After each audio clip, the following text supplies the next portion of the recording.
भारत में लगभग हर 8 मिनट में एक बच्चा लापता हो जाता है। ये मैं नहीं, ये आंकड़े कह रहे हैं। बच्चा चोरी फिलहाल देश में सबसे बड़ा मुद्दा बना हुआ है।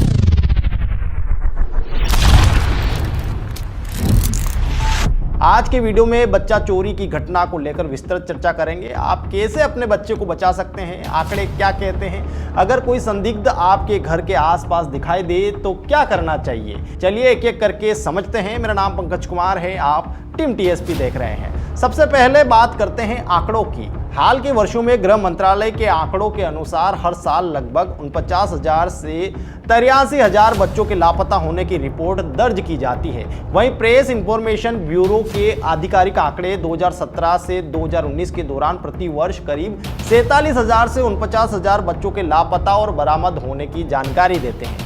कुछ दिन पहले मध्य प्रदेश की विधानसभा में से एक चौंका देने वाला मामला भी सामने आया था। एक सवाल का जवाब देते हुए गृह विभाग ने जानकारी दी थी कि साल 2020 से लेकर 28 जनवरी 2026 तक मध्य प्रदेश में 27,300 महिलाएं और लड़कियां गायब हुई थी, जिनमें से 22,130 वापस बरामद भी कर ली गई थी। लेकिन अभी भी 50,000 से ज्यादा महिलाएं और लड़कियां गायब है। कुछ सोर्सेस के अनुसार भारत में लगभग हर 8 मिनट में एक बच्चा लापता हो जाता है।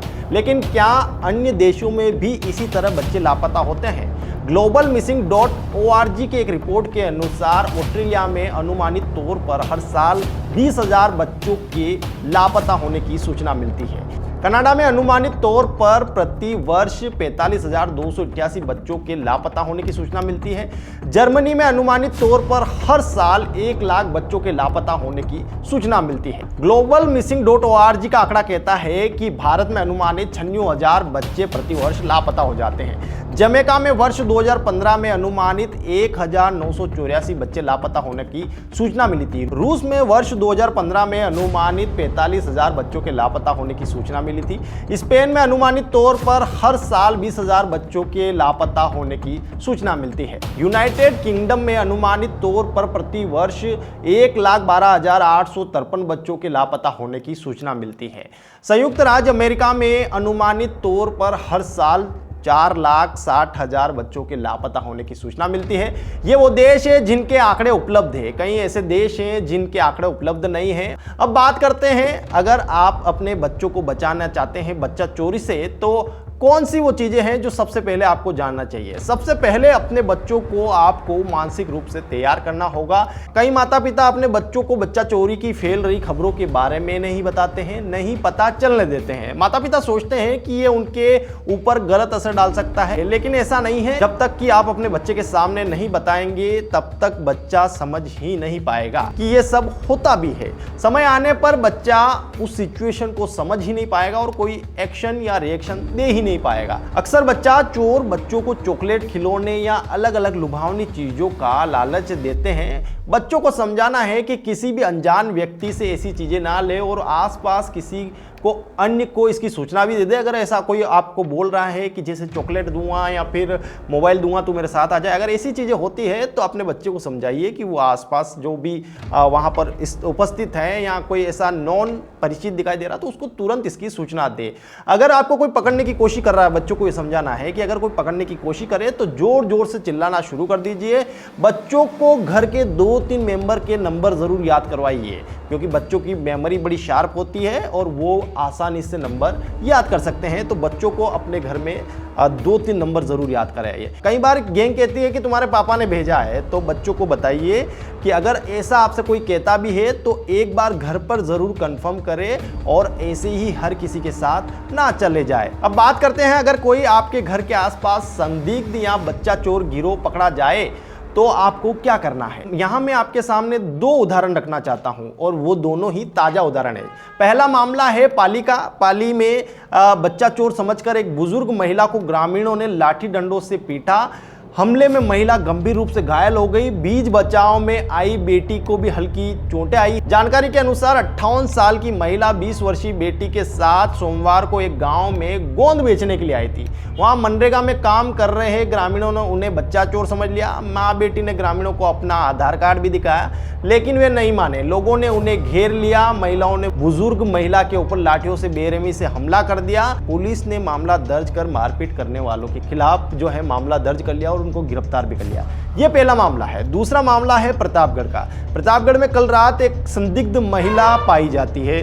उस संदिग्ध महिला के ऊपर बच्चा आरोप लगाता है। वो कहता है कि ये महिला मुझे चॉकलेट देने की कोशिश कर रही थी और मुझे एक तरीके से चुराने की कोशिश कर रही थी। वहाँ पे लोगों ने उसे चारों तरफ से घेर लिया, लेकिन किसी ने उसके ऊपर हाथ नहीं उठाया, सिर्फ उससे पूछताछ कर रहे थे और एक वीडियो भी बना लिया जो कि अब सोशल मीडिया पर वायरल है। पुलिस आती है, उस महिला को अपने साथ ले जाती है। ये दूसरा तरीका था। तो दूसरे तरीका ज़्यादा सेफ था, क्योंकि यहाँ पर ना तो लोगों ने कानून हाथ में लिया और ना ही उस महिला को कोई नुकसान पहुंचाया। लेकिन पहले वाला मामला जो पाली का था, वहाँ पर उस महिला को नुकसान पहुंचाया गया। बाद में पता चला कि ये निर्दोष थी। तो अब हुआ क्या कि पहले वाले मामले में जिन्होंने लाठियां बरसाई और जिन्होंने हाथ उठाए और जो समझे थे कि बच्चा चोर है, उनके ऊपर कार्रवाई करेगी।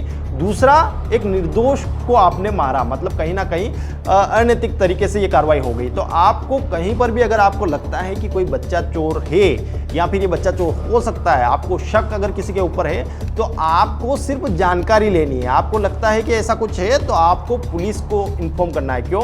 क्योंकि कानून से ऊपर आप नहीं हो सकते। कानून अगर आप अपने हाथ में ले रहे हैं तो कानून फिर आपके ऊपर कार्रवाई करेगा। और आपको अगर ऐसा लगता है कहीं पर भी किसी के ऊपर शक होता है तो आप 112 या फिर इमरजेंसी नंबर, इमरजेंसी जो पुलिस के नंबर होते हैं उन पर कॉल कर सकते हैं, या फिर आपका जो नज़दीकी थाना है उसमें इन्फॉर्म कर सकते हैं। इतनी देर क्या करें, जब तक कि पुलिस ना आए आप उसके साथ रुक सकते हैं।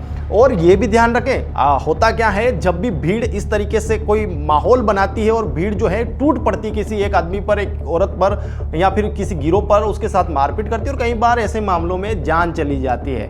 तो हो सकता है कि जिसके ऊपर आप हाथ उठा रहे हैं, हो सकता है आप जिसके ऊपर डंडे से वार कर रहे हैं, हो सकता है जिसको आप बुरी तरह से मार रहे हैं या फिर मार के उसे बिल्कुल ही मार दे, मतलब जान से ही मार दे, और बाद में पता चले कि वो तो निर्दोष था, तो आपको पछतावे के अलावा, कानूनी प्रक्रियाओं या फिर जेल के अलावा कुछ मिलेगा नहीं। तो ऐसी स्थिति में हमेशा सेफ रहिए, सुरक्षित रहिए, अपने बच्चों को भी समझाइए और उनको भी सुरक्षित रखिए।